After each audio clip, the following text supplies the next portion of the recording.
കലിയുഗരക്ഷകനായി അവതാരമായി വന്നു അനന്തശായിയായി വാഴും പരമാത്മാവേ.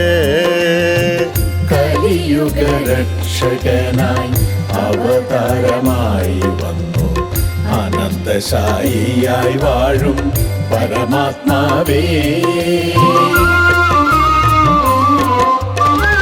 അനന്തമായി സൃഷ്ടി ചെയ്ത ലോകമെല്ലാം രക്ഷ ചെയ്യുവാൻ അനന്തമായി സൃഷ്ടി ചെയ്ത ലോകമെല്ലാം രക്ഷ ചെയ്യുവാൻ ആനന്ദനാമമായി വന്ന ഗുരുവരനേ. ആനന്ദനാമമായി വന്ന ഗുരുവരനേ.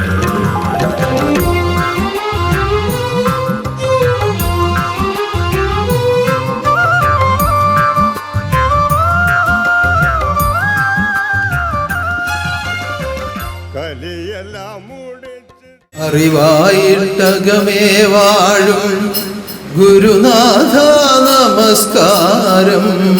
അറിവായിട്ടകമേ വാഴും ഗുരുനാഥ നമസ്കാരം. അഗതാരിലുരുവായി വാഴും ഗുരുനാഥ നമസ്കാരം.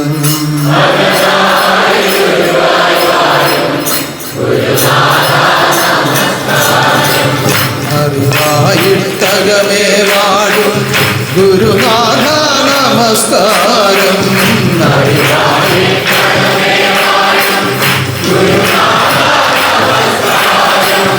അഗതാരിലുരുവായി വാഴും ഗുരുനാഥ നമസ്കാരം.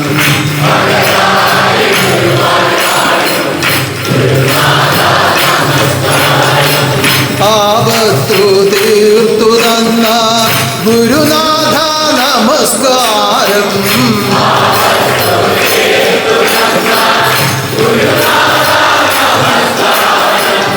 ആപത്തു തീർത്തു തന്ന ഗുരുനാഥ നമസ്കാരം.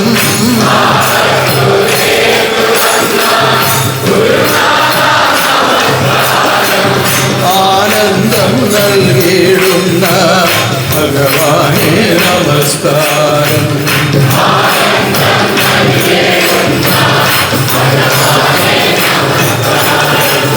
അറിവായിട്ടകമേ വാഴും ഗുരുനാഥ നമസ്കാരം.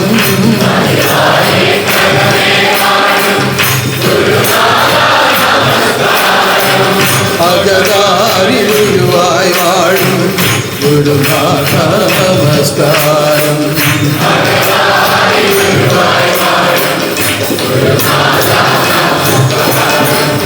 വീണ്ടും ഒരു പരിശുദ്ധ ദിനത്തെ സർവശക്തി ഒരുക്കി ഇത്രയും സന്താനങ്ങൾ ഒത്തുചേർന്ന് ഈ ആരാധന നടത്തുവാൻ സർവശക്തി അനുവദിച്ചു. ഈ ലോകത്തിൽ ദൈവം നേരിട്ട് ഇറങ്ങി വന്ന് സ്ഥാപിച്ച് ദൈവരൂപമാക്കി തീർക്കുവാൻ നടത്തുന്ന ഈ ആത്മബോധോദയ സംഘത്തിൽ ചേർന്ന് ജീവിക്കുവാൻ കഴിയുന്നത് ഈ ലോകത്തിലും പരലോകത്തിലും വെച്ച് ലഭിക്കാവുന്ന ഏറ്റവും വലിയ ഭാഗ്യമാണ്. അങ്ങനെ ചിന്തിക്കുമ്പോൾ നിങ്ങൾ ഓരോരുത്തരും മഹാഭാഗ്യവാന്മാരും മഹാഭാഗ്യവതികളുമാണ്. ഇത് നഷ്ടമാക്കാതെ സൂക്ഷിച്ച് ജീവിക്കുവാനുള്ള വഴികളാണ് എല്ലാ ആഴ്ചകളിലും ഞാൻ നിങ്ങളെ വീണ്ടും വീണ്ടും ഓർമ്മിപ്പിച്ചുകൊണ്ടിരിക്കുന്നത്.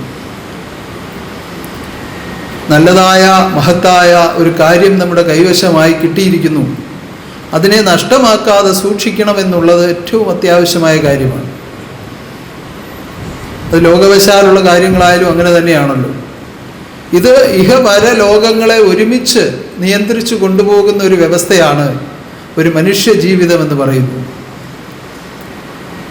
പുറം ഈ ലോകമായും അകം ആലോകമായും നിലനിർത്തിക്കൊണ്ട് ജീവിക്കുവാനുള്ള വഴി കഴിഞ്ഞ ആഴ്ചയും അതിനെപ്പറ്റി തന്നെയാണ് കൂടുതൽ വിശദമായി പറഞ്ഞത്. അപ്രകാരം അകവും പുറവും ചേർന്നുള്ള വാഴ്ച ആത്മാവിൽ അനുഭവമാകുമ്പോൾ അതെന്തായിത്തീരും?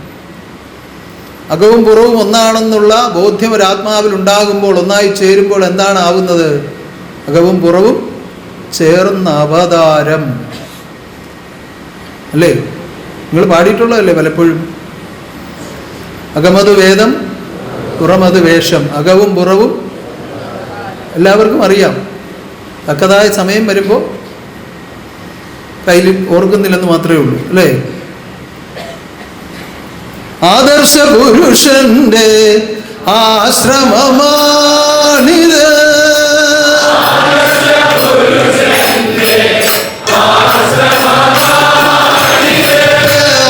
ലോകമീ ലോകം ഇതു തന്നാശ്രമോ,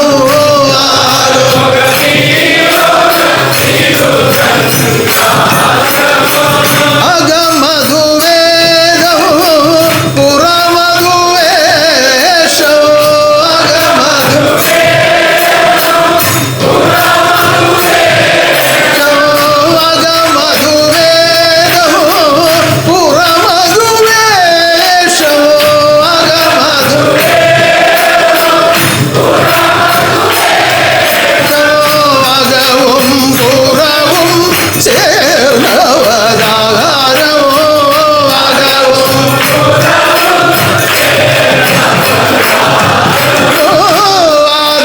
പുരുഷന്റെ ആശ്രമമാണിത്, ആദർശ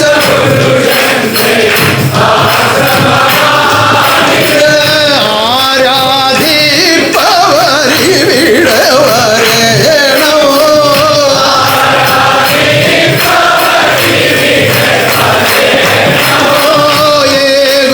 ഏകോപിക്കണം ഇവരുടെ അറിവാ,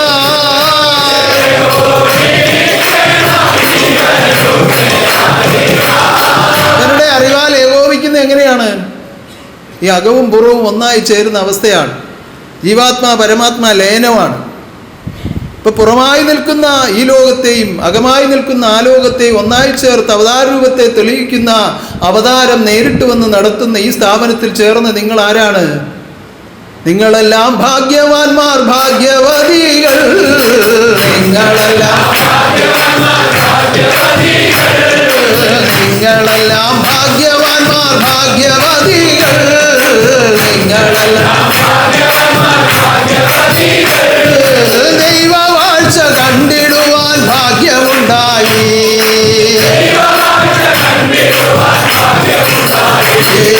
നിങ്ങളെല്ലാം ഭാഗ്യവാന്മാർ, ഭാഗ്യവതികൾ. നിങ്ങളെല്ലാം ദൈവവാഴ്ച കണ്ടിടുവാൻ ഭാഗ്യമുണ്ടായി,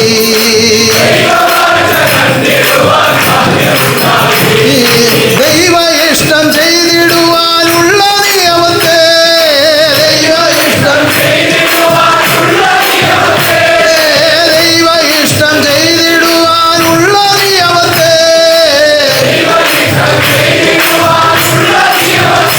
ദൈവത്തിൽ നിന്നെന്നേക്കും സ്വീകരിച്ചല്ലോ,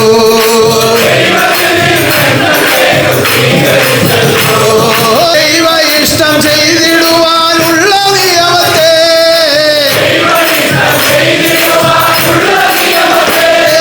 ദൈവത്തിൽ നിന്നെന്നേക്കും സ്വീകരിച്ചല്ലോ,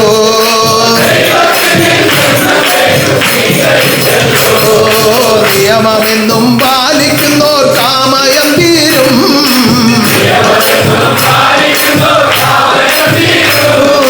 നിയമമെന്നും പാലിക്കുന്നോർ കാമയം തീരും,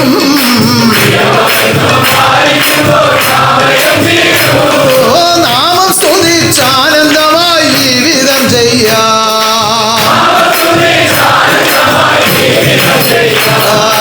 നിയമമെന്നും പാലിക്കുമ്പോൾ ആമയം തീരും,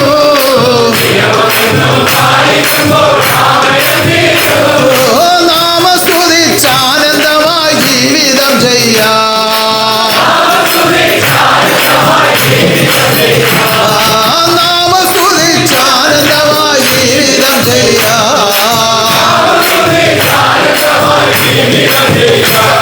ഓ ഭാഗ്യവാനാകുന്ന ഈശ്വരൻ അവതാരമായി വന്ന് വാഴുന്നത് കാണുവാനും തൻ്റെ നിയമം പാലിക്കുവാനും ഉണ്ടായ ഭാഗ്യത്തെ ചിന്തിച്ചെറിഞ്ഞ് ഭാഗ്യത്തെ നിലനിർത്തി ജീവിക്കുവാൻ പരിശ്രമിക്കേണ്ടതാരാണ്?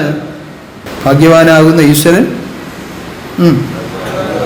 അവതാരമായി വന്ന് ഈ ഭാഗ്യവഴികളെ ലോകത്തിൽ നടത്തുമ്പോൾ ഭാഗ്യവാന്മാരായി എന്നും നിലനിൽക്കേണ്ടത് ആരുടെ ആവശ്യമാണ്? ആരുടെ ആവശ്യമാണ്? ഭക്തന്മാരായുള്ളവരുടെ ആവശ്യമാണ്, അല്ലേ? ഭക്തന്മാർ ഒത്തുവിളിച്ചാൽ സൽഗുരു ഉണ്ടവിടെ. ഉണ്ടോ? അങ്ങനെ അനുഭവമുള്ള ആരെങ്കിലും കൂട്ടത്തിലുണ്ടോ എന്ന് കൈ ഉയർത്തി കാണും. കൈ അടിക്കട്ടെ. കൂടെ വസിക്കുന്നു കാരുണ്യവാൻ, ഉൾബോധം നൽകുന്നു ജീവിതത്തിൽ. കൂടെ വസിക്കുന്നു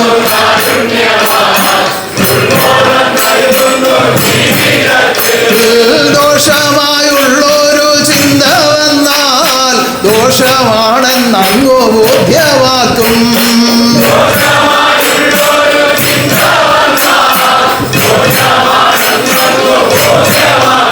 ഇങ്ങനെ ചിന്തയിലും വാക്കിലും സർവ കർമ്മങ്ങളിലും നിയന്ത്രണാബോധമായി കൂടെ വസിക്കുന്ന പരമഗുരുവിനെ ഗുരുവായി ലഭിക്കുവാൻ മഹാഭാഗ്യം സിദ്ധിച്ച നിങ്ങൾ ഈ ഭാഗ്യത്തെ നഷ്ടപ്പെടുത്താതെ എന്നും കരുതലോടെ ജീവിക്കുക. അതാണ് വേണ്ടത്.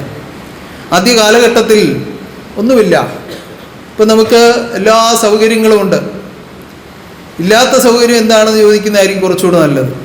പിന്നെ വലിയ എന്തുവാ ഹോട്ടലുകളുടെയൊക്കെ പേരുകൾ ഇങ്ങനെ വർദ്ധിപ്പിച്ചുകൊണ്ടിരിക്കുകയാണ്. സ്റ്റാറൊക്കെ മാറി 3 സ്റ്റാർ മാറി 4 സ്റ്റാർ ആയി, പിന്നെ 5 സ്റ്റാർ ആയി, പിന്നെ ഇപ്പോൾ 5 മാറി 6 ആയി 7 ആയി, ഇങ്ങനെ സ്റ്റാർ വർദ്ധിച്ചുകൊണ്ടിരിക്കുന്ന സമയമാണ്. അതല്ല, അത് ലോകത്ത് ജീവിക്കാൻ വേണ്ടതല്ലല്ലോ. ആണോ? ആണോ? മിണ്ടുന്നില്ലല്ലോ. അത് സ്വപ്നം കണ്ടുകൊണ്ടിരിക്കുകയാണെന്ന് തോന്നുന്നു. 7 സ്റ്റാറിൽ ഒരു ദിവസമെങ്കിലും കഴിയണമെന്ന് സ്വപ്നം കണ്ടുന്നവരൊന്ന് കൈവയ്ക്കേ. ആരെങ്കിലും പൊക്കുവോ? ഇപ്പം ഈ ഇങ്ങനെ പറഞ്ഞേച്ച് ആരെങ്കിലും പൊക്കുവോ? എന്തോ ഒരു മണ്ടൻ ചോദ്യം ചോദിക്കുന്നു, അല്ലേ? പക്ഷെ മിണ്ടുന്നില്ല. അത് ലോകത്തിൽ ആവശ്യമുള്ള കാര്യമല്ല സത്യത്തിൽ. ആണോ? ഇത്രയും ആഡംബരം കാണിച്ച് ജീവിച്ചെങ്കിലേ പറ്റുള്ളൂ എന്നുണ്ടോ? ഒരിക്കലുമില്ല. നമുക്ക് ലോകവശാൽ അതിൻ്റേതായ ഓരോന്നിൻ്റേതായ വ്യയ രീതികളുണ്ട്, വ്യവഹാര രീതികളുണ്ട്. അതിനനുസരിച്ച് ഇതെല്ലാം വേണം. ആ വിധത്തിൽ ചിന്തിച്ചാൽ നമുക്ക് ഇന്ന് എല്ലാ സൗകര്യങ്ങളും ഈശ്വരൻ തന്നിട്ടുണ്ട്. നമുക്ക് പ്രധാനമായി ശരീരത്തിൻ്റെ നിലനിൽപ്പിന് ആവശ്യമുള്ളത് ഭക്ഷണമാണ്. ആദ്യ സമയത്ത് അതുണ്ടായിരുന്നില്ല. ഇന്നുള്ളവർക്ക് അത് പറഞ്ഞാൽ ചിന്തിക്കാൻ പോലും കഴിയില്ല. ഒന്നുമില്ല എന്ന് പറഞ്ഞാൽ ഒന്നുമില്ലാത്ത അവസ്ഥ തന്നെയായി. ഇപ്പോൾ പല ആളുകളും ഒന്നുമില്ല എന്ന് പറയുമ്പോൾ ഏക്കർ കണക്കിന് ഭൂമിയും അതിൻ്റെ എല്ലാ കാര്യങ്ങളും, അതിനകത്ത് ഒരു 2 നില കെട്ടിടവും അതിൻ്റെ കാര്യങ്ങളും എല്ലാം ഉണ്ട്. കയ്യിൽ അന്നേരം പൈസ ഇല്ല പറയും, ഒരു വകയില്ലെന്ന് പറയും. അവർ പറയുന്നത് ശരിയല്ലയോ? കയ്യിൽ അന്നേരം എടുക്കാനില്ല. കോടീശ്വരന്മാരെ പോലും ദരിദ്രന്മാരാക്കുന്ന ഒരു ഏറ്റവും വലിയൊരു ഉപകരണം ഇപ്പോൾ ഓരോരുത്തരുടെയും കയ്യിലുണ്ട്. 3 ദിവസം മുമ്പേ അവർ പറയും, നിങ്ങൾ ഇത്രാം തീയതി ഇത്ര മണിക്ക് ദരിദ്രനാവാൻ പോവാണ്, അല്ലേ? മെസ്സേജ് വരും മൊബൈലിനകത്ത്. 31-ാം തീയതി രാത്രി 12 മണിക്ക് നിങ്ങൾ ദരിദ്രനാവാൻ പോവുകയാണ്, നേരത്തെ നിങ്ങൾ കാശടച്ചു. ഇത് കാണാതിരിക്കുകയോ ശ്രദ്ധിക്കാതിരിക്കുകയോ കാശടയ്ക്കാതിരിക്കുകയോ ചെയ്ത് അത് കഴിയുമ്പോൾ ആരായി? പിന്നെ വിളിക്കാനും പറയാൻ പറ്റില്ല. ആരെങ്കിലും കാശില്ലടാ, തീർന്നു. ഇതാ ആ വ്യവസ്ഥ അല്ലിത്. അങ്ങനെയില്ല എന്ന് പറയുന്ന വ്യവസ്ഥ അല്ലിത്. ഇത് ഒന്നുമില്ലാത്ത അവസ്ഥയായി. അങ്ങനെ പട്ടിണിയുടെയും ദാരിദ്ര്യത്തിൻ്റെയും ഒക്കെ നടുവിൽ നിന്ന് സ്ഥാപിച്ചെടുത്തതാണ് ഈ ആദർശം. ഇന്ന് നമുക്ക് എന്തെല്ലാം സൗഭാഗ്യങ്ങൾ. ശുദ്ധജലം നിങ്ങൾക്ക് എത്തിക്കാൻ വേണ്ടി 3 ഉപകരണങ്ങളാണ് പ്രധാനമായിട്ട് പ്രവർത്തിച്ചുകൊണ്ടിരിക്കുന്നത്. 3 ഉപകരണങ്ങൾ, 3 എണ്ണം. കൂടാതെ പിന്നെ ചെറുത് അവിടെ ഇവിടെയൊക്കെ ആയിട്ട് ചെറുത് വേറെയും വെച്ചിട്ടുണ്ട്. ഇതാർക്ക് വേണ്ടിയാ? എല്ലാം കൂടെ എനിക്ക് ഉപയോഗിക്കാനാണോ? ആണോ? ഭക്തജനങ്ങൾക്ക് വേണ്ടിയാണ്. അതുപോലെ എന്തെല്ലാം സംവിധാനങ്ങൾ. ഇപ്പോൾ താരാസ്തുതിക്ക് വന്നാൽ അതിൽ തോറും കേടി നടക്കണോ? എന്തെങ്കിലും ആവശ്യത്തിന് താരാസ്തുതിക്ക് വന്നിപ്പോൾ 6 ദിവസം 7 ദിവസം നമ്മളിവിടെ കഴിഞ്ഞു കൂടുന്നു. എന്തെങ്കിലും കാര്യത്തിൽ നമ്മൾ അതിലത്ത് അന്വേഷിച്ച് പോകേണ്ടതായിട്ട് വരുന്നുണ്ടോ? ഒരിക്കലുമില്ല. ഇതെല്ലാം ദൈവത്തിൻ്റെ പരിശ്രമ ഫലത്താൽ, ത്യാഗകർമ്മ ഫലത്താൽ ഇവിടെ വരുത്തി വെച്ചുകൊണ്ടാണ് ഇന്ന് ആരാധിച്ചാനന്ദിക്കാം, നമുക്കെന്നും ആരാധിച്ചാനന്ദിക്കാം,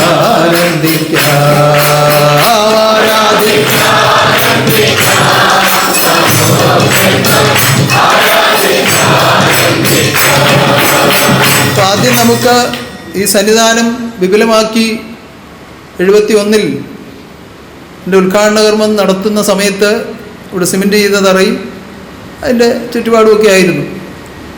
അത് കഴിഞ്ഞപ്പോൾ കുറേ ആളുകളെല്ലാം കൂടെ വന്ന് ഭഗവാനോട് പറഞ്ഞു, ഇങ്ങനെ എല്ലാവരും മൊസൈക്കൊക്കെ ചെയ്യണം, അങ്ങനെയാണ് ഇങ്ങനെയാണ്.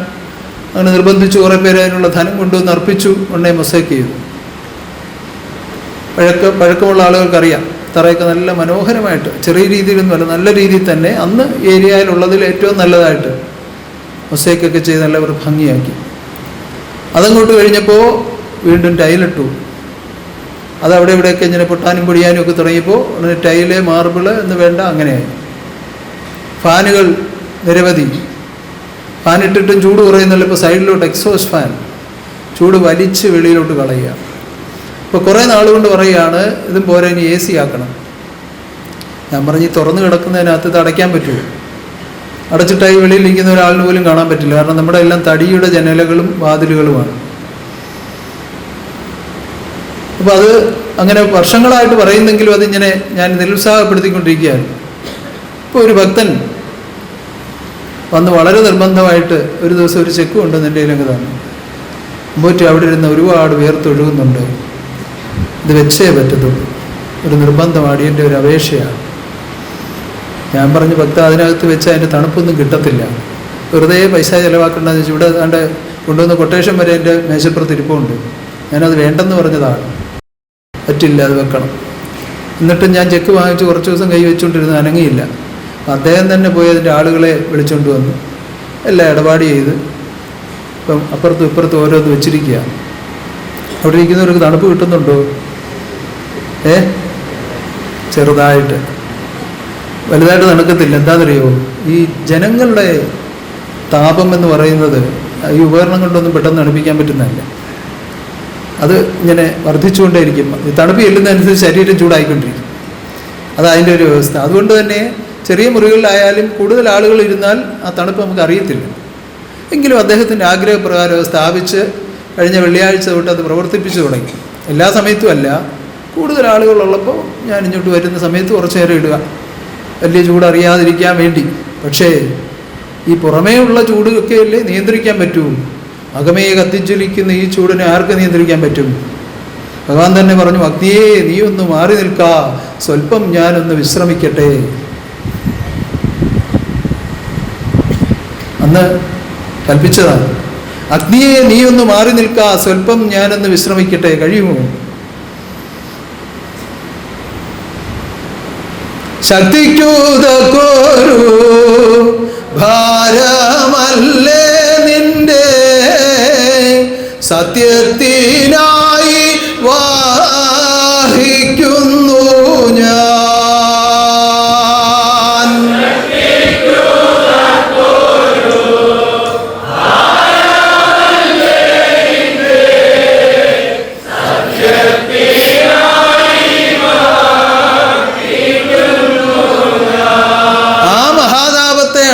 കുറയ്ക്കാൻ എന്താണ് വഴി?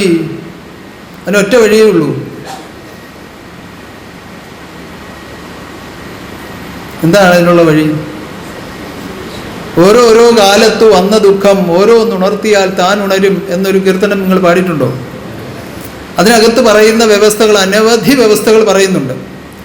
ആ വ്യവസ്ഥകളിൽ കൂടി നിങ്ങൾ ജീവിച്ചാൽ, പരിശുദ്ധ ജീവിതം ചെയ്താൽ അതെനിക്ക് തണുപ്പായി വരും. അവിടെയാണ് ഞാൻ ഉണരുന്നത്. മനസ്സിലായോ? അപ്പോൾ സത്യം പാലിച്ചും നിയമം പാലിച്ചും ലോകത്തിൽ ജീവിതം ചെയ്യുന്ന ശിഷ്യന്മാർ എനിക്കെപ്പോഴും തണുപ്പായിരുന്നു. അങ്ങനെ ജീവിക്കാൻ നിങ്ങൾ തീരുമാനിച്ചാൽ അതെനിക്ക് സുഖമായും ആശ്വാസമായും വരും. അങ്ങനെയാണ് പരസ്പരം ആശ്വാസവും വിശ്വാസവും നിലനിർത്തുന്ന വ്യവസ്ഥ. ഗുരുവിൽ നിന്ന് ആശ്വാസം അനുഭവിക്കുന്നവർ ഗുരുവിന് ആശ്വാസമായി തീരണം. ഞാൻ അറിയിച്ച അറിവിൽ കൂടി അവൻ ജീവിക്കുന്നുണ്ട് എന്ന് ഗുരുവിൻ്റെ ഹൃദയത്തിൽ ബോധ്യമായാൽ അവിടെ ആശ്വാസമാണ്. അങ്ങനെ ജീവിക്കാൻ കഴിഞ്ഞാൽ, അതിനാണ് ഈ ഭാഗ്യത്തെ നിലനിർത്തിക്കൊണ്ട് പോകാൻ നിങ്ങളോട് പറയുന്നത്. ഇല്ലെങ്കിൽ ഈ താപം വർദ്ധിച്ചുകൊണ്ടിരിക്കുകയുള്ളൂ. എങ്കിലും ബാഹ്യാവസ്ഥയിൽ ആവശ്യമുള്ള കാര്യങ്ങളെല്ലാം ഈശ്വരൻ ഒരുക്കി ജീവിതത്തിൽ തന്ന് നമ്മളെ നടത്തിക്കൊണ്ടിരിക്കുന്നു, വളർത്തിക്കൊണ്ടിരിക്കുന്നു. ഉന്നതമായ ഈ വളർച്ച ഞാൻ കഴിഞ്ഞ താരാശ്രീ സമാപനത്തിനും പറഞ്ഞതുപോലെ എല്ലാ സന്ദർഭങ്ങളിലും, ഉന്നതമായ സന്ദർഭങ്ങളിലെല്ലാം ഞാൻ പറയാറുണ്ട്, എത്ര കോടി വർദ്ധിച്ചു എന്ന് പറഞ്ഞാലും, ഈ ലോകം മുഴുവൻ നമ്മുടെ സ്ഥാപനങ്ങൾ ഉണ്ടായി എന്ന് പറഞ്ഞാലും നമുക്ക് മറക്കാൻ പാടില്ലാത്തൊരു കാര്യമുണ്ട്. എന്താണത്? കഷ്ടമേറെ സഹിച്ചല്ലോ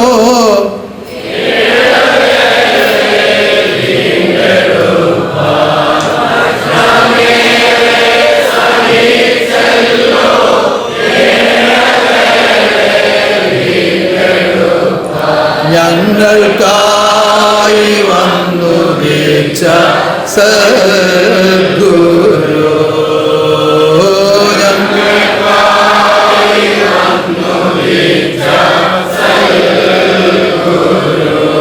അങ്ങേ കാരുണ്യത്തെ ഓർത്തു ഞങ്ങൾ വാഴ്ത്തുന്നേ.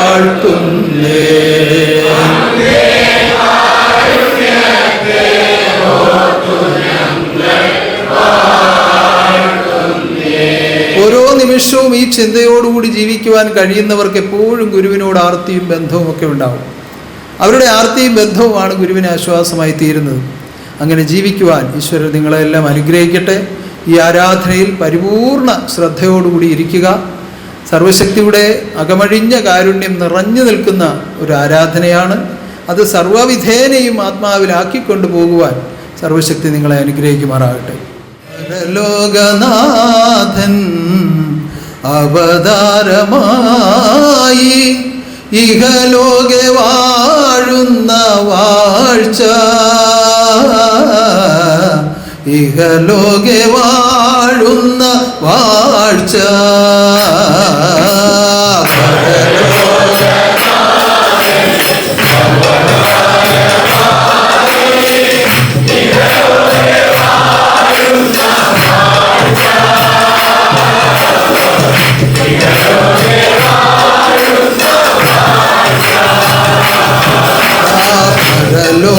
ലോകനാഥൻ അവതാരമായി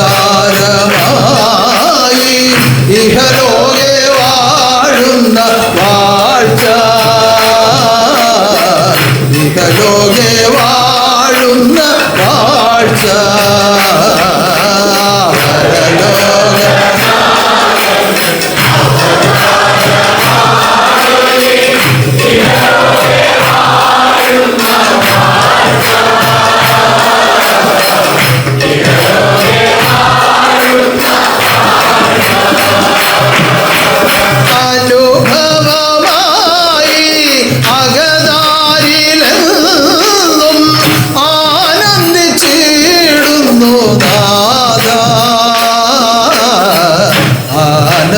ആനന്ദിച്ചിടുന്നു നാഥ.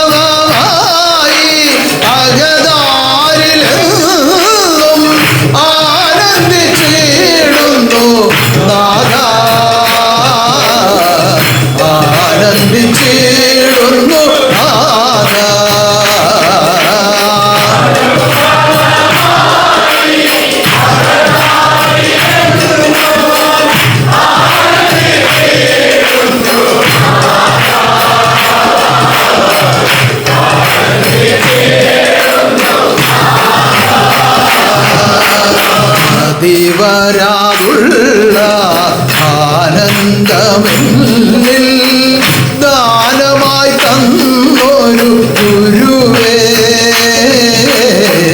ദാനമായി തന്നൊരു ഗുരുവേ.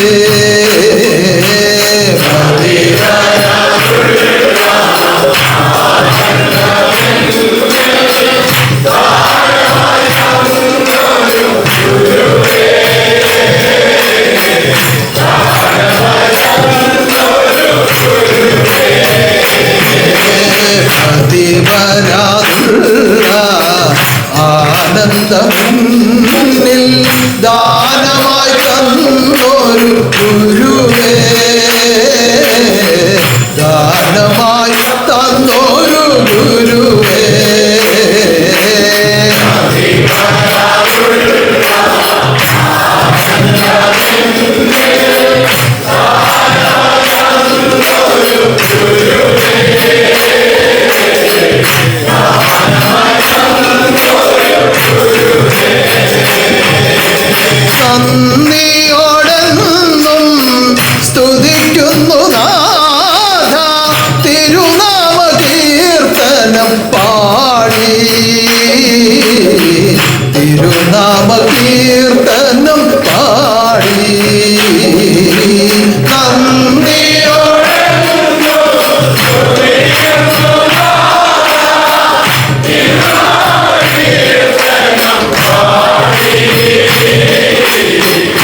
നമിക്കുന്നു ദിനവും പാദാരവിന്ദത്തിൽ എന്നും പാദാരവിന്ദത്തിൽ എന്നും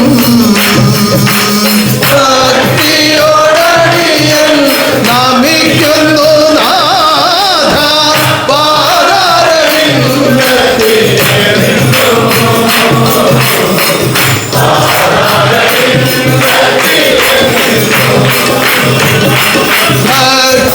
ഭക്തിയോടടിയൻ നമിക്കുന്നു നാഥ പാദാരവിന്ദത്തിൽ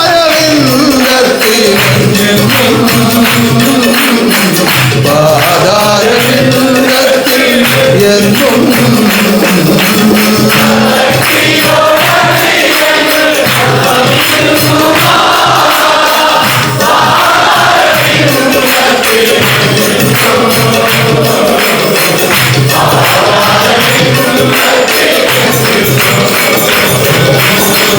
ശാന്തി സ്വരൂപനായ ശാന്തി സ്വരൂപനായ തത്വോത്ഭവ ഗുണസ്വരൂപനായ തത്വോത്ഭവ ഗുണസ്വരൂപനായ സത്വചിത്താനന്ദരൂപനായ സത്യചിത്താനന്ദ രൂപനായ സൽഗുരു രൂപത്തെ കാണുവാൻ സൽഗുരു രൂപത്തെ കാണുവാൻ പരമഭാഗ്യം ലഭിച്ച ഓമന സന്താനങ്ങളെ പരമഭാഗ്യം ലഭിച്ച അടിയങ്ങളാവുന്ന തമ്പുരാന്റെ രൂപമായിരിക്കുന്ന ദൈവം ഉന്നതനാകുന്ന ദൈവത്തെ ഉന്നതനാകുന്ന പൊന്നുതമ്പുരാനെ ഏത് നിമിഷവും ഏത് നിമിഷം ആരാധിക്കുവാനും ആരാധിക്കുവാൻ ആശ്രയിക്കുവാനും ആശ്രയിക്കുവാൻ അടിപണിഞ്ഞ് ജീവിക്കുവാനും അടിപൊളിഞ്ഞ് ജീവിക്കുവാൻ ആ കരുതലോടുകൂടി ഒരു കൂട്ടം സന്താനങ്ങളെ കരുതലോടുകൂടി ഒരു കൂട്ടം സന്താനങ്ങളെ സർവശക്തി തന്നെ ലോകത്തിൽ നിന്ന് തിരഞ്ഞെടുത്ത് സർവശക്തി തന്നെ ലോകത്തിൽ നിന്നും തെരഞ്ഞെടുത്ത് ആ നിയമത്തിൽ കൂടി ജീവിപ്പിച്ച് നിയമത്തിൽ കൂടി ജീവിപ്പിച്ച് ലോകരക്ഷാർത്ഥമായി നിലനിർത്തിയിരിക്കുകയാണ്. ലോകരക്ഷാർത്ഥമായി അപ്രകാരം നിലനിർത്തിയിരിക്കുന്ന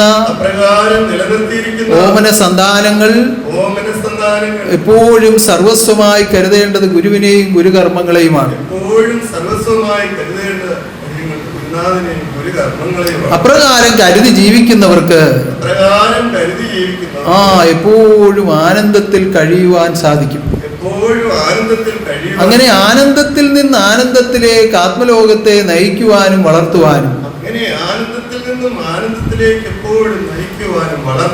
ഉന്നതനാകുന്ന ആനന്ദരൂപൻ ഈ ലോകത്തിൽ വന്ന് ഇപ്രകാരം പ്രത്യക്ഷമായി വാഴുന്നത് ആരുടെ ഭാഗ്യമാണ്? ഭക്തസന്താനങ്ങളുടെ മാനവലോകത്തിന്റെ ഭാഗ്യമാണ്. ആ വിധത്തിൽ ഭാഗ്യവഴികളെ അറിഞ്ഞ് സത്യസന്ധമായി ജീവിതം ചെയ്ത് സത്യധർമാദികളെ പൂർത്തീകരിച്ച് ഭഗവത് ഹൃദയത്തിൽ ഇടം പിടിക്കുവാൻ വേണ്ടി സത്യധർമ്മം പുലരട്ടെ, നിത്യശാന്തി ഭവിക്കട്ടെ. സത്യധർമ്മം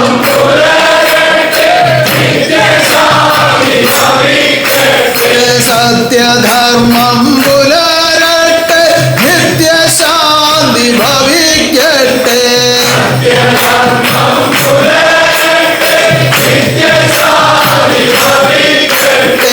ഉൾക്കുരുന്നിൽ ശുഭാനന്ദം കളിയാടട്ടെ.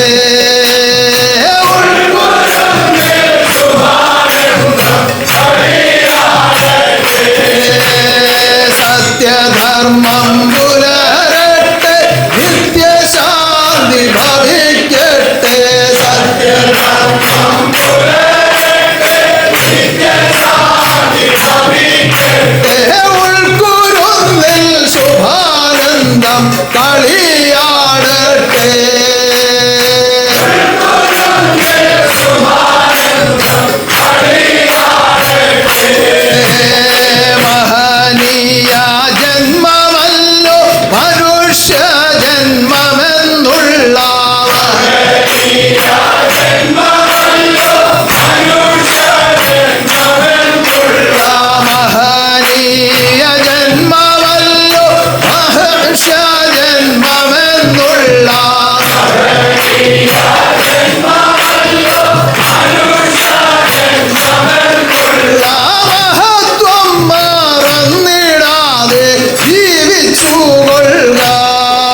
സ്വസ്ഥത മനുഷ്യ ജീവിതം കൊണ്ട്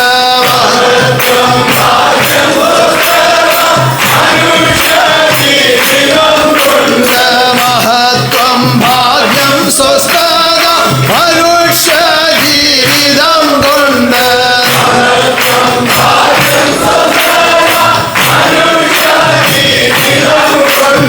തിരികെ എത്തിച്ചിടണം ഗുരുപാദത്തിൽ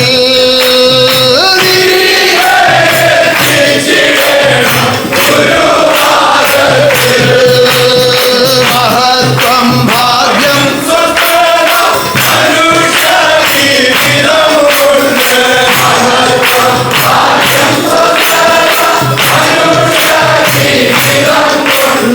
തിരികെ എത്തിച്ചിടണം ഗുരുപാദത്തിൽ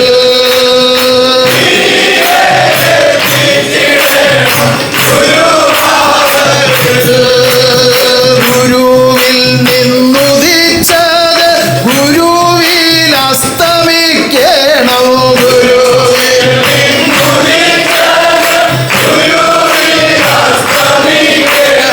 ഗുരുവിൽ നിന്നുദിച്ചത് ഗുരുവിൽ അസ്തമിക്കണം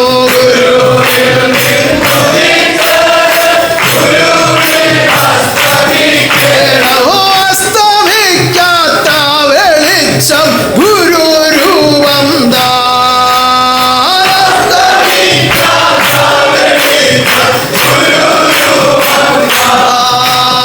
ഗുരുവിൽ നിന്നുദിച്ചത് ഗുരുവിൽ അസ്തമിക്കണം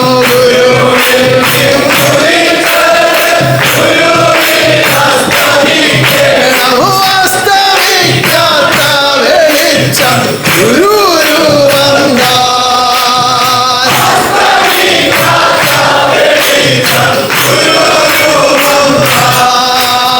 ഗുരുവിന്റെ മഹത്വത്തെ ശിഷ്യരിൽ ഉയർത്തിടുമ്പോൾ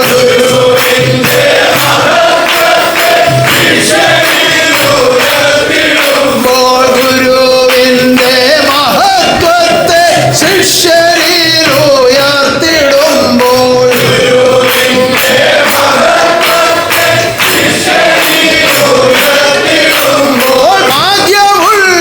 ഭാഗ്യമുള്ളോരായിടുന്നു ഭക്തമിത്രങ്ങൾ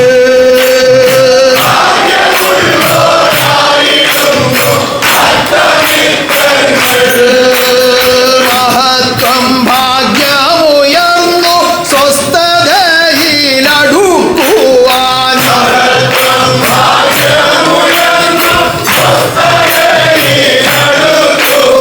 മഹത്വം ഭാഗ്യമുയർന്നു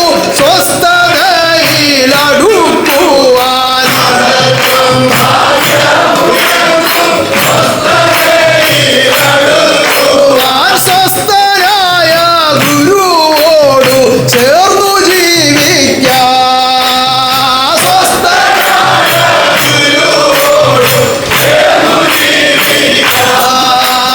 മഹത്വം ഭാഗ്യമുയർന്നു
ശാന്തിയുണ്ട് ശാന്തിയുണ്ട്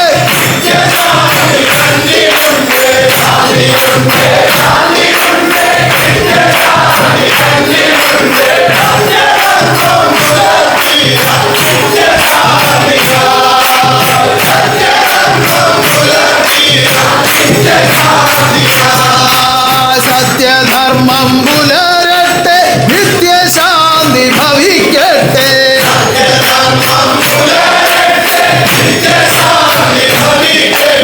സത്യധർമ്മം പുലരട്ടെ നിത്യശാന്തി ഭവിക്കട്ടെ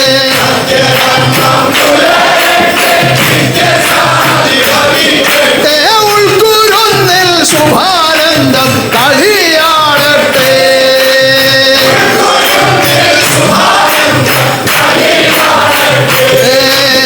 ഉൾക്കുരുന്നിൽ ശുഭാനന്ദം കളിയാടട്ടെ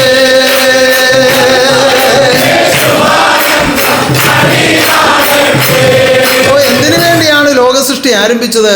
ഇതിനുവേണ്ടിയാണ് ലോകസൃഷ്ടി ആരംഭിച്ചത്. മഹത്വം ഭാഗ്യം സ്വസ്ഥത ഇവയ്ക്ക് വേണ്ടിയാണ്. മഹത്വം ഭാഗ്യം സ്വസ്ഥത ഇവയ്ക്ക് വേണ്ടി. ഉപദേശം പഠിച്ചിട്ടുള്ളവർക്ക് അത് വളരെ കൃത്യമായിട്ട് അറിയാം.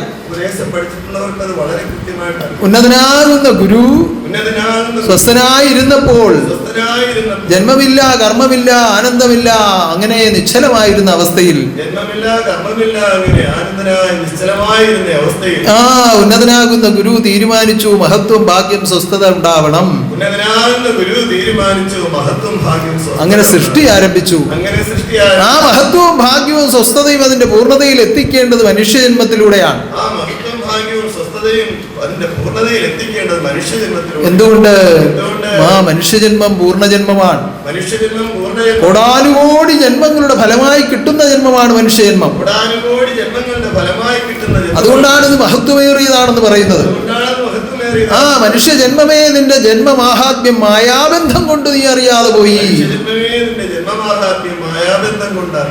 ആ മായാബന്ധം കൊണ്ട് അറിയാതെ പോയ കുറവിനെ പരിഹരിക്കാൻ മായാമറ മാറ്റുന്ന ജ്ഞാനം ഓതി തരികയാണ്.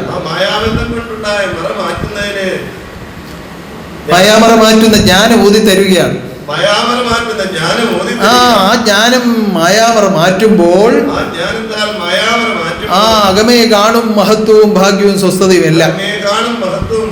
അപ്പൊ ആ ജ്ഞാനം വഴിയായി ജീവിതം ചെയ്യുമ്പോൾ ഗുരുവിങ്കിലേക്ക് ആ മഹത്വം എത്തിക്കുകയാണ്. ആ മഹത്വം ഗുരുവിലേക്ക് എത്തിക്കുകയാണ്. ആ മഹത്വപൂർണമായ ജീവിതം ചെയ്യുന്ന ആൾ ഭാഗ്യവാനായി തീരുകയാണ്. ആ മഹത്വവും ഭാഗ്യവും പൂർണ്ണമായി തീരുമ്പോൾ സ്വസ്ഥതയിലേക്ക് അടുക്കുകയാണ്. അങ്ങനെ സ്വസ്ഥതയിലേക്ക് അടുക്കുന്നത് ഗുരുവിങ്കിലേക്ക് അടുക്കുകയാണ്. ഈ ലോകത്തിൽ സ്വസ്ഥനായ ഒരാളുണ്ടെങ്കിൽ അത് ആര് മാത്രമേ ഉള്ളൂ? ആ ഗുരു മാത്രമേ ഉള്ളൂ. അങ്ങനെ ഏകനായി നിൽക്കുന്ന ഗുരുവിങ്കിലേക്ക് ബഹുത്വമായി നിൽക്കുന്ന തന്റെ സർവജ്ഞാനത്തെ സ്വീകരിപ്പാനായി കലിയുഗത്തിൽ ഇതാ അവതാരമായി വന്ന് ഖഡ്ഗിയായി വാഴുകയാണ്. ആ ഇത് സമ്പൂർണ്ണ മോക്ഷത്തിന്റെ അവസരമാണ്. മോക്ഷം കൊടുപ്പാൻ ഒറ്റ വഴിയേ ഉള്ളൂ. ആ ജ്ഞാനം വഴിയായി ജീവിതം ചെയ്യുക. അപ്പൊ അതിനുള്ള വഴി ഈ ജ്ഞാനം മാത്രമാണ്. ആ പല വിധത്തിൽ മോക്ഷം ലഭിക്കുമെന്ന് അന്വേഷിച്ച് പല വഴിക്ക് യാത്ര ചെയ്യുന്നുണ്ട് പലരും. ആ യാത്രകളൊന്നും സഫലമാവുകയില്ല. കാരണം സദ്ഗുരുവിൽ നിന്ന് തത്വത്തിനുള്ളിൽ ഉദയം ചെയ്തിടുന്ന പൊരുൾ ലഭിക്കുവാൻ തക്ക വിധത്തിൽ ഉപദേശം സ്വീകരിക്കാതെ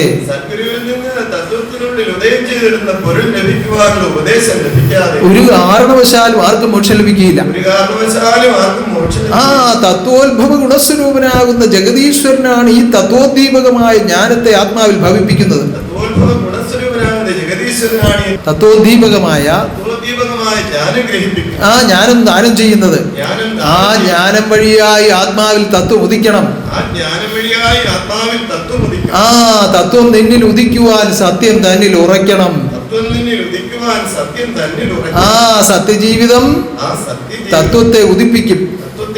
ആ തത്വത്തിന്റെ ഉദയമാണ് ഗുരുവിന്റെ ഉദയം. തത്വത്തിന്റെ ഉദയമാണ് ഗുരുവിന്. അങ്ങനെ തത്വത്തിനുള്ളിൽ ഉദയം ചെയ്തിടുന്ന ഗുരുവിനെ കാണുവാൻ, തത്വത്തിനുള്ളിൽ ഉദയം ചെയ്തിരുന്ന ഗുരുവിനെ കാണുവാൻ ഗുരു തന്നെ വഴി തെളിയിക്കുമ്പോൾ ഗുരു തന്നെ വഴി തെളിയിക്കും. ഇതിനപ്പുറമായി എന്തെങ്കിലും അന്വേഷിച്ചു പോകേണ്ട ആവശ്യമുണ്ടോ? അപ്പുറമായി എന്തെങ്കിലും അന്വേഷിച്ചു ഒരു കാരണവശാലും ഇല്ല. തെളിയലയേണ്ട ആത്മാവേ നീ ലോകത്തിലെങ്ങും തിരഞ്ഞിടേണ്ട. തെളിയലയേണ്ട ആത്മാവേ നീ ലോകത്തിലെങ്ങും തിരഞ്ഞിടേണ്ട. തെളിയലയേണ്ട ആത്മാവേ നീ ലോകത്തിലെങ്ങും തിരഞ്ഞിടേണ്ട. തെളിയലയേണ്ട ആത്മാവേ നീ ലോകത്തിലെങ്ങും തിരഞ്ഞിടേണ്ട. തെളിയലയേണ്ട ആത്മാവേ നീ ലോകത്തിലെങ്ങും തിരഞ്ഞിടേണ്ട. തെളിയലയേണ്ട ആത്മാവേ നീ ലോകത്തിലെങ്ങും തിരഞ്ഞിടേണ്ട. നിന്നെ അറിയുവാൻ നിന്നുള്ളിൽ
അപ്പോൾ ഉള്ളതായ ജ്ഞാനം ഉള്ളിൽ ഗ്രഹിപ്പിച്ച് ഉള്ളിൽ ഉല്ലാസമാടുമ്പോൾ ഉള്ളതായ ആനന്ദം ആത്മാവിൽ കാണുന്നു.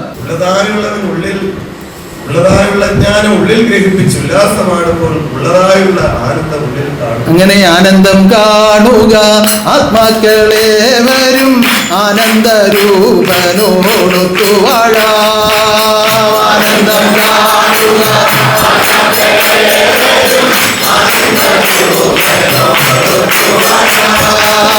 ആനന്ദം കാണുക ആത്മാക്കളെ വരും ആനന്ദരൂപനോടൊത്തു വാഴാം.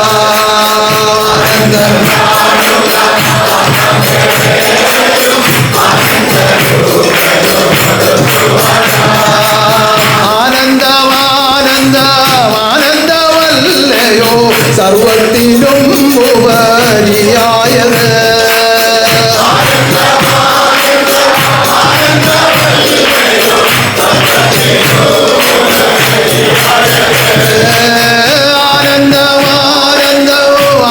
ആനന്ദവല്ലയോ സർവത്തിനും ഉപരിയായത്.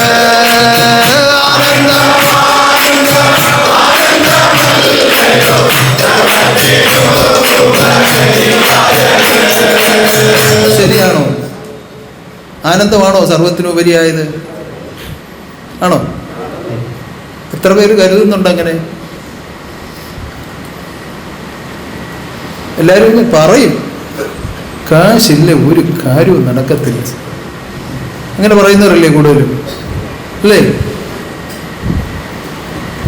കാശില്ലെങ്കിൽ ഒരു കാര്യവും നടക്കത്തില്ലെന്ന് പറയുന്നവരല്ലേ കൂടുതലും പേര്? അങ്ങനെ തന്നെയാണ്. എല്ലാവരും ഈ ലോക ധനത്തിന് വേണ്ടി ഓടുകയാണ്. ശാശ്വതമായ ധനം കൈക്കലാക്കുവാൻ, നിത്യധനം കൈക്കലാക്കുവാൻ, നിത്യാനന്ദ സമ്പൂർണനോടൊത്ത് ജീവിക്കുക. ആ മാർഗമാണ് ഈ ഉപദേശിക്കുന്നത്. നമുക്ക് ലോകത്തിൽ വേണ്ടതെല്ലാം അതിന്റെ കൂടെ വന്നുകൊള്ളും. അങ്ങനെ കൂടെ വരുവാൻ തക്ക വിധത്തിൽ അത് നിയോഗിച്ച് നിലനിർത്തിയിരിക്കുകയാണ്. ആ ലോകത്തിൽ ഒരു മർത്യന് ജന്മം കൊടുത്ത് അയക്കുമ്പോൾ അവൻ ഉപയോഗിക്കാനുള്ള വായു, ഉപയോഗിക്കാനുള്ള വെള്ളം, ഉപയോഗിക്കാനുള്ള ഭക്ഷണം, കയറിക്കിടക്കാനുള്ള പാർപ്പിടം, പാർപ്പിടം വെക്കാനുള്ള ഭൂമി, അതുപോലെ നിത്യോപയോഗമായി വരുന്ന എല്ലാ കാര്യങ്ങളും ആരുമായി ചേർന്ന് ജീവിക്കണം. എത്ര മക്കളുണ്ടാവണം, ആ മക്കൾക്ക് എത്ര മക്കളുണ്ടാവണം എന്ന് വേണ്ട സർവ്വ കണക്കുകളും പരിശോധിച്ച് സർവജ്ഞനാകുന്ന ജഗദീശ്വരൻ ഇങ്ങോട്ട് നിയോഗിച്ചയക്കുമ്പോൾ ഇവിടെ വന്നു കഴിയുമ്പോൾ ഏറ്റവും വലിയ കണക്ക് എനിക്ക് അറിയാമെന്ന് പറഞ്ഞ ഓരോരുത്തരും ജീവിക്കുന്നത്. അത് ഏറ്റവും വലിയ അബദ്ധമാണ്. ആനന്ദം ഏറ്റവും ഉപരിയായുള്ളതാണെന്നുള്ള ചിന്തയോടുകൂടി ജീവിതം ചെയ്യുവാൻ ഒരാത്മാവിന് സാധിച്ചാൽ ഈ ലോകത്തിൽ അവൻ ആവശ്യമുള്ളതെല്ലാം പ്രകൃതിയിൽ കൊടുത്തുകൊണ്ടേയിരിക്കും. അത് നിയമമാണ്, സത്യമാണ്. അങ്ങനെ അനുഭവമുള്ള ആരെങ്കിലും കൊടുത്തിട്ടുണ്ടോ എന്ന് കൈ ഉയർത്തിക്കണ്ട. പറഞ്ഞു തീരുന്നതിന് മുമ്പ് പല ആളുകളും കൈ ഉയർത്തി. കാരണം അത്ര അനുഭവം ഈ ആദർശത്തിൽ കൂടി ഓരോരുത്തർക്കും ജഗദീശ്വരൻ കൊടുത്തിരിക്കുകയാണ്. അപ്രകാരം നന്ദിയും ഭക്തിയുമായി ആത്മലോകം ഒത്തുജീവിക്കുക. ആത്മലോകത്തിൻ്റെ നിത്യരക്ഷയ്ക്കായി അവതാരമായി വന്നു അഖിലേശ്വരൻ.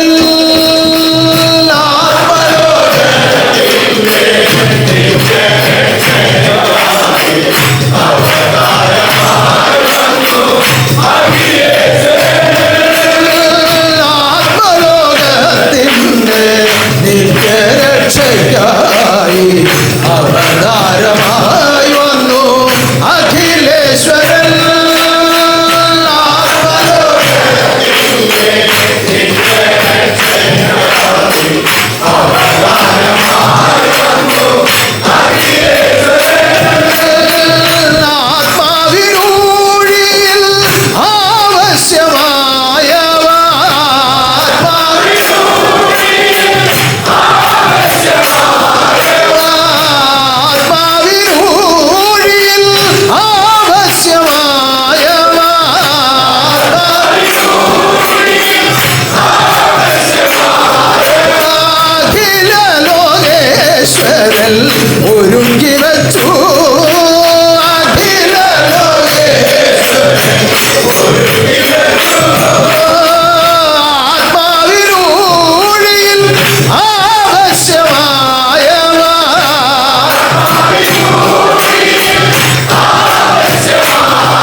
ചെയ്താൽ വഴിയറിയാതെ നീ വഴിയറിയാതെ നീ ഉഴറി ജീവിതം ചെയ്താൽ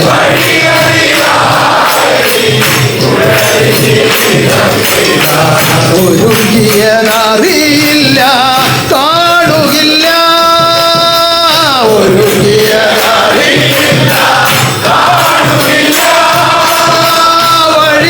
വഴിയറിയാതെ നീ ഉഴറി ജീവിതം ചെയ്താൽ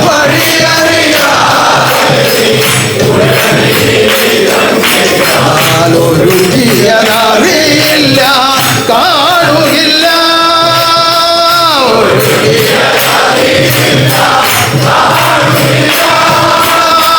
ദൈവത്തെ സൃഷ്ടിച്ചു ദൈവം നടത്തുന്ന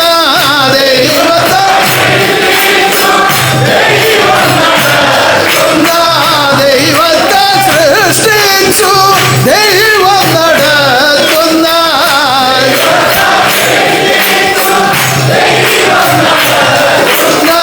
ദൈവത്തെ സൃഷ്ടിച്ചു ദൈവം നടത്തുന്ന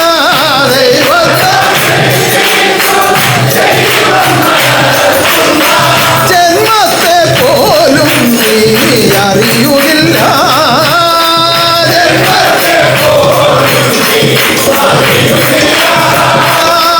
ദൈവത്തെ സൃഷ്ടിച്ചു ദൈവം നടത്തുന്ന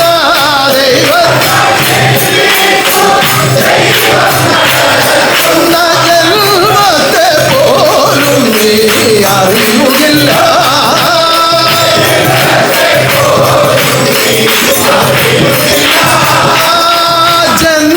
ജന്മമറിയാതെ കർമ്മമറിയാതെ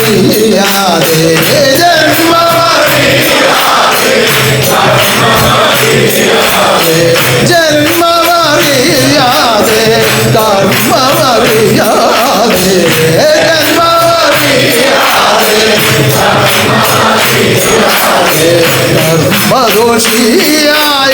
കർമ്മദോഷിയായാലിടുന്നു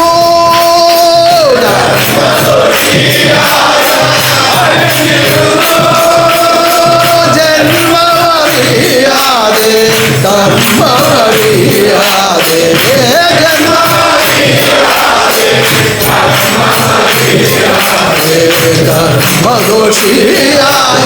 കർമ്മദോഷിയായാലിടുന്നു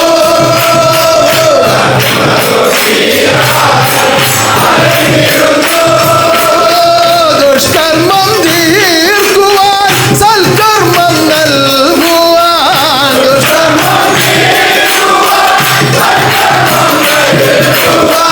ദുഷ്കർമ്മം തീർക്കുവാൻ സൽക്കർമ്മം നൽകുവാൻ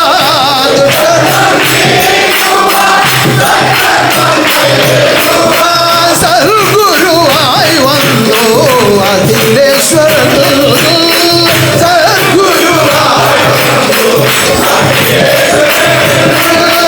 ദുഷ്കർമ്മം തീർക്കുവാൻ സൽക്കർമ്മം നൽകുവാൻ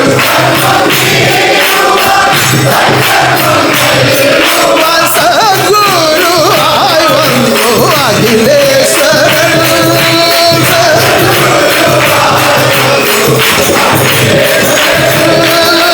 ജന്മാന്തര ജ്ഞാനം ജന്മിയാം സദ്ഗുരു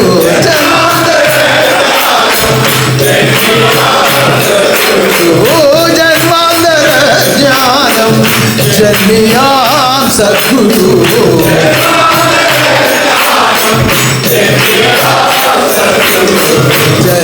ജന്മങ്ങൾക്കായി പകർന്നിടുന്നു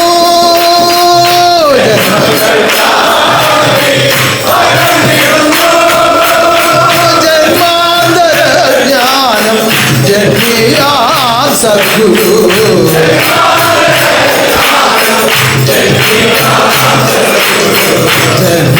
ജന്മങ്ങൾക്കായി പകർന്നിടുന്നു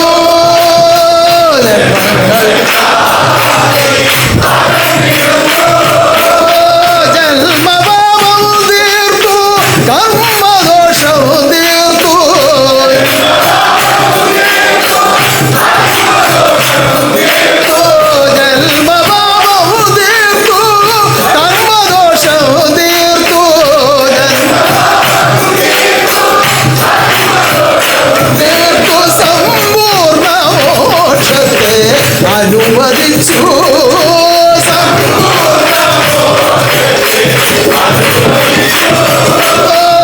ജന്മഭാവം തീർത്തു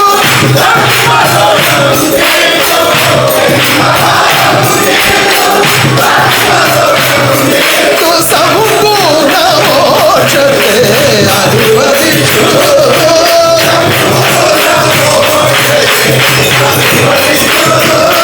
സമ്പൂർണ്ണ മോക്ഷത്തെ അനുവദിച്ചു.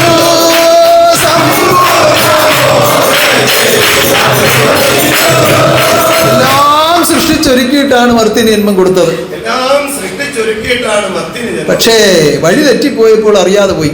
വഴിതെറ്റിപ്പോയപ്പോൾ അറിയാതെ ഇപ്പൊ ഇവിടെ നിന്ന് ഒരാളിനെ ഞാൻ തിരുവനന്തപുരത്തേക്ക് അയക്കുകയാണ്. ഇവിടെ നിന്ന് ബന്ധപ്പെടാൻ ഒരാളിനെ തിരുവനന്തപുരത്തേക്ക് ഇപ്പൊ അയക്കുക. കായംകുളം വഴി പോകണം എന്ന് പറഞ്ഞ് അയച്ചു.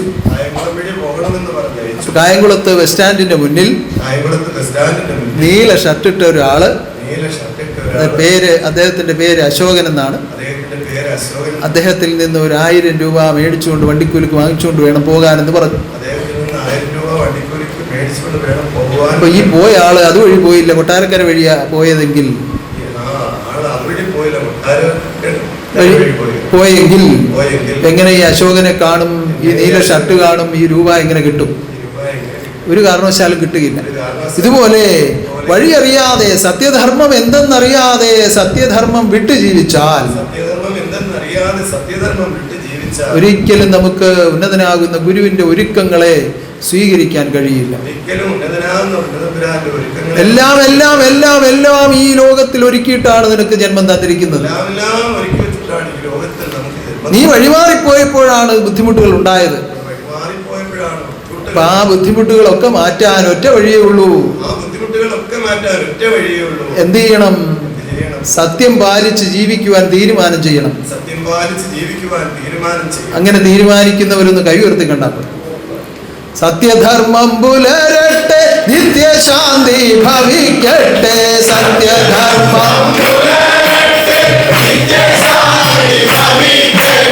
ഉൾക്കുരുന്നിൽ ശുഭാനന്ദം കളിയാടട്ടെ.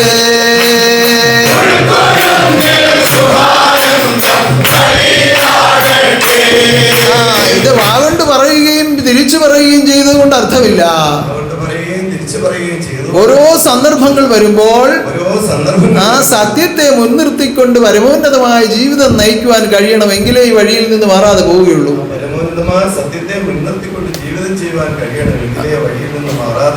ആ ഭാഗ്യവഴികളിൽ നിന്ന് മാറാതെ ജീവിക്കുവാൻ കഴിയുള്ളൂ. അങ്ങനെ ജീവിക്കുവാൻ അതാണ് നിങ്ങൾ തീരുമാനം ചെയ്തിരിക്കുന്നത്. ഉന്നതനാകുന്ന ഗുരുവിന്റെ മുൻപാകെ മരണക്കിടക്കവരെയും സൂക്ഷിച്ച് ജീവിച്ചുകൊള്ളാമെന്നാണ് സത്യം ചെയ്തത്. ഇന്നും വളരെ വിദൂരത്തു നിന്ന് പാലക്കാട്ടു നിന്നും ഒക്കെ പല ആളുകളും വന്ന് സത്യം കേട്ടു. ഈ സത്യം കേൾക്കുന്ന ആളുകൾ എന്താണ് തീരുമാനിക്കുന്നത്? മരണക്കിടക്കവരെയും സത്യം പാലിച്ച് ജീവിച്ചുകൊള്ളാമെന്നാണ്. അങ്ങനെ തീരുമാനിച്ച നിങ്ങൾ ഓരോരുത്തരും എപ്പോഴും എന്താണ് കരുതേണ്ടത്? സത്യധർമാദികളെ മാത്രമാണ്. സത്യമെന്നാൽ ഗുരുവും ധർമ്മമെന്നാൽ ഗുരുകർമ്മവുമാണ്. അങ്ങനെ സത്യധർമാദികളെ പൂർത്തീകരിക്കുവാൻ ഉള്ള ഊർജം ആത്മാവിൽ സ്ഥിരമായി നിലകൊള്ളണമെങ്കിൽ ഇവിടെ അറിയിക്കുന്ന നിയമങ്ങളെ കൂടി പരിപാലിക്കണം. ആ നിയമപാലനത്തിലൂടെയാണ് ഈ സത്യത്തെ പരിപാലിക്കാനുള്ള ശക്തി ഉണ്ടാകുന്നത്. അല്ലെങ്കിൽ മനസ്സിൽ പലവിധത്തിലുള്ള ചാഞ്ചാട്ടം ഉണ്ടാകും. ആ ഒരു പ്രത്യേക സാഹചര്യം ഉണ്ടാകുമ്പോൾ അത് വേണോ ഇത് വേണോ എന്ന് തീരുമാനിക്കാൻ കഴിയാത്ത ഒരവസ്ഥ. ആ സത്യമേത് മിഥ്യേത് എന്ന് തിരിച്ചറിയാൻ പറ്റാത്ത അവസ്ഥ. അങ്ങനെ ഉണ്ടാകാതിരിക്കണമെങ്കിൽ അതിനുള്ള ശക്തി ആത്മാവിൽ ഉണ്ടാകണം. അതിനാണ് വ്രതമെടുക്കുവിൻ ശക്തി വരട്ടുള്ളിൽ അജ്ഞാന ലോക സംഹാരം നടത്തുവാൻ. നമ്മുടെ മഹാഗോപുരം മഹാഗോപുരം നിർമ്മിച്ചുകൊണ്ടിരിക്കുകയാണ്. അപ്പോൾ നമ്മുടെ മഹാഗോപുരം പുനഃനിർമ്മിക്കാൻ എല്ലാവരും വളരെ ആർത്തിയോടെ അതിന്റെ ഉദ്ഘാടനം കാണുവാൻ കാത്തിരിക്കുകയാണ്. എല്ലാവരും ആർത്തിയോടെ അതിന്റെ ഉദ്ഘാടനം കാണുവാൻ കാത്തിരിക്കുന്നു. മനോഹരമായ മഹാഗോപുരം നിർമ്മിക്കുന്ന ഭൂമി, മനോഹരമായ മഹാഗോപുരം നിർമ്മിക്കുന്ന ഭൂമി കുറച്ചു കാലം മുമ്പ് നമുക്ക് സ്വന്തമായിരുന്നില്ല. കുറച്ചു കാലം മുൻപ് നമുക്ക് സ്വന്തമായിരുന്നില്ല. എല്ലാം ഈശ്വരന്റെ വകയാണെങ്കിലും എല്ലാം ഈശ്വരന്റെ വകയാണ്. ഈശ്വരൻ തന്നെ ഇത് ഓരോരുത്തർക്കായി വീതിച്ചു കൊടുത്തതാണ്. ഈശ്വരൻ തന്നെ ഇത് ഓരോരുത്തർക്കായി ഇപ്പോൾ ലോകവശാൽ വന്ന് വാഴുന്ന സമയത്ത് തന്റെ നാമത്തിലേക്ക് അത് എഴുതി ചേർത്തത് കുറച്ചു നാളിന് മുമ്പാണ്. തിരുനാമത്തിലേക്ക് എഴുതി ചേർത്തത് കുറച്ചു നാളുകൾ. അപ്രകാരം അതിന് തീരുമാനമെടുത്ത് അതിന്റെ വിലയെല്ലാം നിശ്ചയിച്ച് അന്ന് ഈ ലോകത്തിൽ ഉണ്ടായിരുന്നതിനേക്കാൾ കുറച്ച് കൂടുതൽ വില അതിന് കൊടുക്കേണ്ടി വന്നു. കാരണം ഒരു കാരണവശാലും അത് നമുക്ക് തരികയില്ല എന്നുള്ള തീരുമാനത്തിൽ ഇരുന്നവരായിരുന്നു അവർ. അപ്പോൾ അത് ഒന്നിച്ചെഴുതാനുള്ള തുക അപ്പോൾ നമ്മുടെ ഖജനാവിൽ ഉണ്ടായിരുന്നില്ല. ഓ, വളരെയേറെ വിഷമിച്ചു. എങ്ങനെ ഇത് നടത്തും? അപ്പോ ആ ബാങ്കിൽ നിന്ന് ലോൺ വല്ലതും എടുക്കാം എന്നൊക്കെ കമ്മിറ്റിക്കാരെല്ലാം തീരുമാനിച്ചു. അങ്ങനെ തീരുമാനിച്ച് ബാങ്കിൽ അറിയിക്കുകയും ചെയ്തു. അതിന്റെ എഴുത്തുകുത്തുകളൊക്കെ തുടങ്ങി. അപ്പോ ഭഗവാൻ തിരുമേനി അതിനുവേണ്ടിയുള്ള പരിശ്രമം മഹാഹൃദയം കൊണ്ട് ആരംഭിച്ചിരുന്നു. അപ്പോൾ ഓരോരുത്തരായി ഓരോ വിധത്തിലുള്ള സംഭാവനകൾ കൊണ്ട് കൊടുക്കാൻ തുടങ്ങി. അങ്ങനെ ഇരിക്കുമ്പോൾ ഒരു ദിവസം ഒരു സായം സന്ധിയിൽ 2-3 പേർ ഇവിടെ കടന്നു വന്നു. അവര് ഗൾഫിൽ നിന്നും വലിയ തുകകൾ സ്വീകരിച്ച് നാട്ടിലുള്ള ട്രസ്റ്റുകൾക്ക് കൊടുക്കുന്ന സംവിധാനമുള്ളവരാണ്. അപ്പൊ അവർക്ക് ചില കണക്കുകൾ കൊടുത്താൽ മതി. അപ്പൊ അവർ 150 കോടിയുടെ കണക്ക് നമ്മൾ കൊടുക്കണം, 75 കോടി നമുക്ക് തരും. അതാണ് അവരുടെ വ്യവസ്ഥ. അപ്പോ അതിന്റെ രീതി അങ്ങനെ ആയിരിക്കാം. നമ്മൾ ഇത് കണ്ടിട്ടുമില്ല, കേട്ടിട്ടുമില്ല, അറിഞ്ഞിട്ടുമില്ല, ഇതുവരെ സ്വീകരിച്ചിട്ടുമില്ല. അപ്പൊ അന്നും ഇതുപോലെ വന്നപ്പോ ഇങ്ങനെ ഒരു ഘട്ടത്തിൽ ഇത്ര ബുദ്ധിമുട്ടായിരിക്കുന്ന സന്ദർഭത്തിൽ ഇങ്ങനെ ആളുകൾ വന്നപ്പോൾ മുഴുവനും നമ്മൾ സ്വീകരിച്ചില്ലെങ്കിൽ നമുക്ക് ആവശ്യമുള്ളത് സ്വീകരിക്കാമല്ലോ എന്ന് ചില ആളുകൾക്ക് ഒരു തോന്നലുണ്ടായി. അത് തിരുമുമ്പാകെ അറിയിച്ചു. അപ്പോ പറഞ്ഞു, എനിക്കാ ധനം വേണ്ട, എനിക്കാ ധനം വേണ്ട. എൻ്റെ ഭക്തന്മാരിൽ നിന്ന് ഓരോ രൂപ വാങ്ങിച്ച് ഞാൻ അത് എഴുതിക്കുമെന്ന് ആ തീരുമാനം അറിയിക്കുകയായിരുന്നു.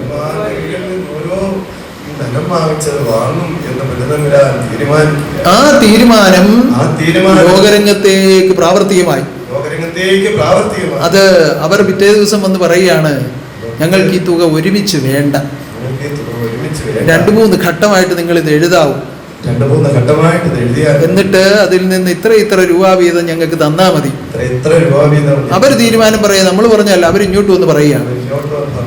ഓ ശരി, അങ്ങനെ ചെയ്യാമെന്ന് അറിയിച്ചു.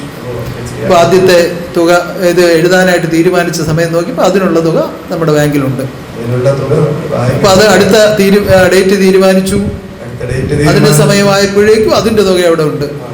അപ്പൊ ബാങ്കുകാർ പറഞ്ഞു, അയ്യോ ലോണിനെല്ലാം എഴുതി ഇച്ചിരിയെങ്കിലും എടുക്കണം. പറഞ്ഞു അതിന്റെ ആവശ്യം ഞങ്ങൾക്കില്ല, ഇപ്പൊ വേണ്ട എന്ന് പറഞ്ഞു. അപ്പോൾ അവർക്ക് ആകെപ്പാടെ ബുദ്ധിമുട്ടായി. ഞങ്ങൾ ഇങ്ങനെയൊക്കെ എല്ലാം എഴുത്തുകുത്തി അങ്ങനെ ആയതാ ഇങ്ങനെ ആയതാ എന്നൊക്കെ പറഞ്ഞു. നമുക്കതിന്റെ ആവശ്യം വന്നില്ല. ആ നിലയിൽ ദൈവശക്തി നേരിട്ട് നിന്ന് ഓരോ കർമ്മങ്ങളും നടത്തിക്കൊണ്ടിരിക്കുന്നത്. അത് ആ അത്ഭുത വാഴ്ചയാണ് നമ്മൾ കണ്ടുകൊണ്ടിരിക്കുന്നത്. എന്തതിശയമേ ദൈവത്തിൻ വാഴ്ച, ചിന്തിച്ചാനന്ദമില്ല.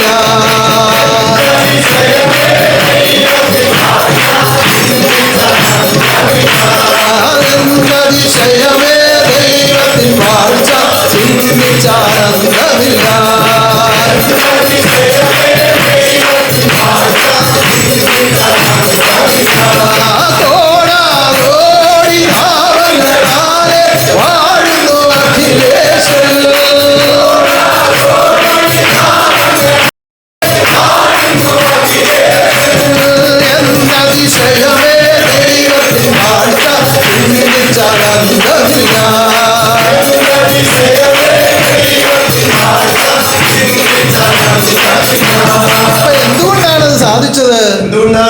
ദൈവശക്തി പ്രത്യക്ഷമായി വാഴുന്നത് കൊണ്ടാണ്. ദൈവശക്തി പ്രത്യക്ഷമായി വാഴുന്നത് എന്തുകൊണ്ടാണ്? ദൈവശക്തി പ്രത്യക്ഷമായി വാഴുന്നത് തന്റെ സന്താനങ്ങൾ ആശ്രയിച്ച് സത്യധർമാദികൾ കൂടി ജീവിക്കുന്നത് കൊണ്ടാണ്. തന്റെ സന്താനങ്ങൾ ആശ്രയിച്ച് സത്യധർമാദികൾ അങ്ങനെ ആശ്രയിച്ച് ജീവിക്കുന്ന തന്റെ സന്താനങ്ങളുടെ മധ്യത്തിൽ ശുഭാനന്ദ തപോശക്തി എന്നുണ്ടാകും. മാറ്റമില്ലാത്തവൻ മരണമില്ലാത്തവൻ പരമഗുരു വരന്മാരിടുന്നു.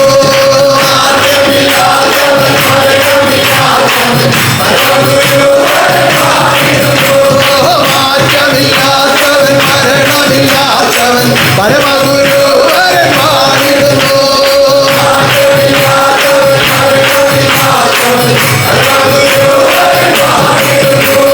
മാറ്റമില്ലാതുള്ള ജ്ഞാനങ്ങളെ കൊണ്ട് ആദർശമെന്നും പുലർത്തിടുന്നു.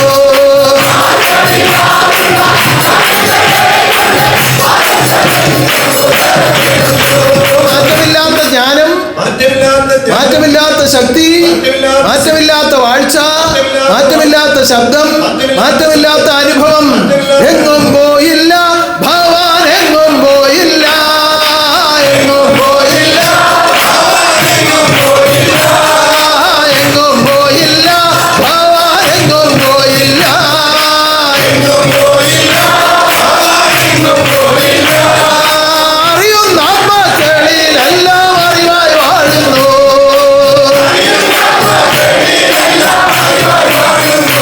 മാറ്റമില്ലാത്ത മഹാശക്തിയെ കണ്ടുപൂജിക്കുവാനുള്ള ഭാഗ്യമാണ് നിങ്ങൾക്ക് ലഭിച്ചിരിക്കുന്നത്. മാറ്റമില്ലാത്ത മഹാശക്തിയെ കണ്ടുപൂജിക്കുവാനുള്ള മഹാഭാഗ്യമാണ് നിങ്ങൾക്ക് ലഭിച്ചത്. ആ മാറ്റമില്ലാത്ത ശക്തിയുടെ വാഴ്ച മാറ്റമില്ലാത്ത ശക്തിയുടെ വാഴ്ച ലോകത്തിൽ മർത്യജന്മങ്ങൾക്ക് കാണുവാനും അറിയുവാനും അനുഭവിപ്പാനും തക്ക വിധത്തിൽ ലോകത്തിൽ മർത്യജന്മങ്ങൾക്ക് കാണുവാനും അറിയുവാനും അനുഭവിപ്പാനും തക്ക വിധത്തിൽ മഹാശക്തി ഒരുക്കിയ ഉന്നതമായ ഒരു വ്യവസ്ഥയാണ് ശരീരമാറ്റമെന്ന ഉന്നതമായ നിയമം. മഹാശക്തി ഒരുക്കിയ ഉന്നതമായ ഒരു വ്യവസ്ഥയാണ് ശരീരമാറ്റം എന്ന ഉന്നതമായ നിയമം. ആ നിയമപ്രകാരം നിയമപ്രകാരം ആദ്യ ശരീരത്തിൽ 69 വർഷക്കാലം ആണിരുന്നു.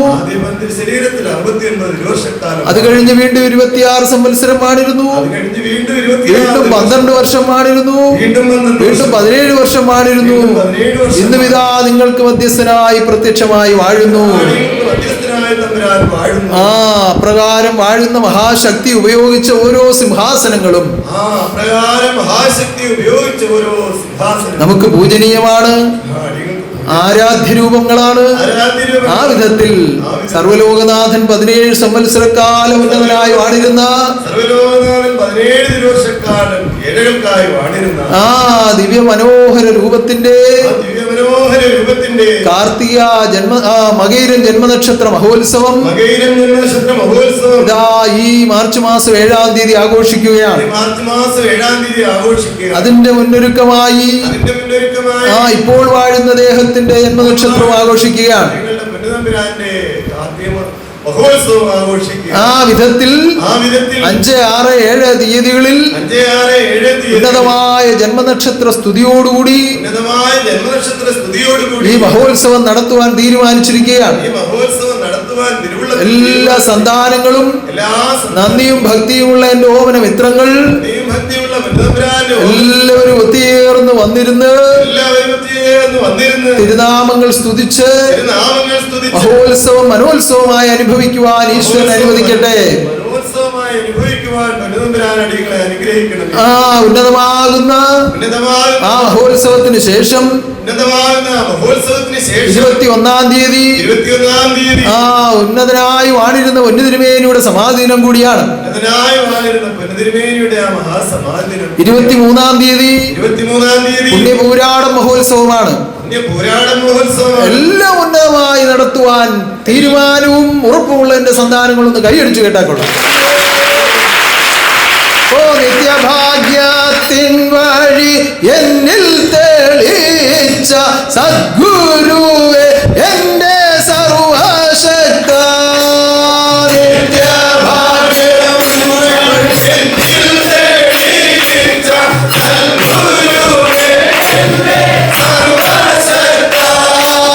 നിത്യഭാഗ്യ വഴി എന്നിൽ തെളിച്ച സദ്ഗുരുവേ എന്റെ സർവശക്ത. നിത്യഭാഗ്യ വഴി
ഓ സർവ്വതും ദാനം ചെയ്യുന്ന സർവേശ്വരന്റെ തിരുനാൾ ആഘോഷങ്ങൾ, സർവവും ദാനം ചെയ്യുന്ന സർവേശ്വരന്റെ തിരുനാളാഘോഷങ്ങൾ, മഹാസമാധി ദിനാചരണങ്ങൾ, മഹാസമാധിനാഥൻ അറിയിക്കുന്ന പ്രകാരമുള്ള നിയമങ്ങൾ, അറിയിക്കുന്ന പ്രകാരമുള്ള നിയമങ്ങൾ, അനുഷ്ഠാനങ്ങൾ, ആചാരങ്ങൾ, ആരാധനകൾ എല്ലാം സ്വന്തമായി കരുതി വേണ്ട വിധത്തിൽ ക്രമീകരിച്ച് അതിലെല്ലാം പങ്കെടുക്കേണ്ടത് ഭക്തസന്താനങ്ങളുടെ കടമയാണ്. എല്ലാം സ്വന്തമായി കരുതി വേണ്ടത് വിധത്തിൽ ക്രമീകരിച്ച് അതിലെല്ലാം പങ്കെടുക്കേണ്ട സന്താനങ്ങളുടെ കടമയാണ്. ഭക്തസന്താനങ്ങളുടെ കടമയാണ്. അങ്ങനെ കരുതി ജീവിക്കുന്നവർക്ക് വേണ്ടതെല്ലാം പ്രകൃതിയിൽ കൂടി ഈശ്വരൻ ദാനം ചെയ്യും. അങ്ങനെ കരുതി ജീവിക്കുന്നവർക്കെല്ലാം പ്രകൃതിയിൽ അപ്രകാരം ഈ പരിപാടികളിലെല്ലാം വന്ന് പങ്കെടുക്കുവാനും നേർച്ച കാഴ്ചകൾ അർപ്പിക്കുവാനും എല്ലാം വേണ്ടത് ജഗദീശ്വരൻ പ്രകൃതിയിൽ കൂടി ദാനം ചെയ്യുമാറാകട്ടെ. ആ ഉന്നതനാകുന്ന ദൈവത്തിന്റെ മഹാകാരുണ്യത്തിൽ കൂടി ഇതാ മഹാഗോപുരം പൂർത്തീകരിക്കപ്പെടുന്നു. ഏറ്റവും ശോഭനമായ നിലയിൽ അത് പൂർത്തീകരിക്കപ്പെടുവാൻ ആർത്തിയോടെ പ്രാർത്ഥിക്കുന്നു. അതിനായി നിയോഗിച്ചിരിക്കുന്ന ആത്മദീപത്തെ ആയിരാരോഗ്യത്തോടെ എന്നും കരുതണമേ എന്ന് പ്രാർത്ഥിക്കുക. അതുപോലെ രാജഗോപാലിനെയും സ്ഥപതികളെയും ശില്പികളെയും ഓമന മിത്രങ്ങളെ എല്ലാവരെയും എപ്പോഴും തൃക്കരങ്ങൾ കരുതണമേ എന്ന് പ്രാർത്ഥിക്കുക. വിദേശ രാജ്യങ്ങളിൽ മനോഹര സന്താനങ്ങൾ ജന്മനക്ഷത്ര ആഘോഷങ്ങൾക്ക് വേണ്ടി ഒരുക്കപ്പെടുകയാണ്.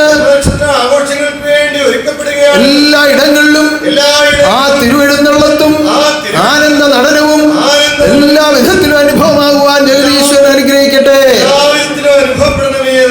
അനുഗ്രഹിക്കുമാറാകട്ടെ. സർവലോകനാഥന്റെ അനുഗ്രഹം ഉണ്ടാകട്ടെ. ഉന്നതനാകുന്ന ദൈവത്തിന്റെ ആ മഹാകാരുണ്യ വർഷം എല്ലാ കർമ്മ പരിപാടികളിലും അനുഭവമാകുമാറാകട്ടെ. ഓ ഉന്നതനാകുന്ന ദൈവത്തിന്റെ ഈ സത്യാദർശത്തിൽ ചേർന്ന് ജീവിക്കുന്ന ഇന്ന് ഈ ആരാധനയിൽ പങ്കെടുക്കുന്ന എല്ലാ സന്താനങ്ങളെയും ഇതാ ദർശിക്കുകയാണ്. നിങ്ങളുടെ നേർച്ച കാഴ്ചകളെല്ലാം ഇതാ സ്വീകരിക്കുന്നു. ഉന്നതനാകുന്ന ദൈവം നിങ്ങളോടുകൂടി വാഴുമാറാകട്ടെ, എപ്പോഴും വാഴുമാറാകട്ടെ. ഇനി വന്ന് കാണുന്നവരെയും ആനന്ദം നിലനിൽക്കുമാറാകട്ടെ. ആത്മനാഥൻ എന്നും നിങ്ങൾക്കായി വാഴുമാറാകട്ടെ, പ്രത്യക്ഷമായി വാഴുമാറാകട്ടെ, ആയുരാരോഗ്യത്തോടെ വാഴുമാറാകട്ടെ, സർവൈശ്വര്യദായകനായി വാഴുമാറാകട്ടെ. ആത്മവല്ലഭന്റെ തിരുവിളയാട്ടം എപ്പോഴും ഭക്തഹൃദയങ്ങൾ പ്രശോഭിതമാകുവാനിടയാകുമാറാകട്ടെ. മതി വരുമോ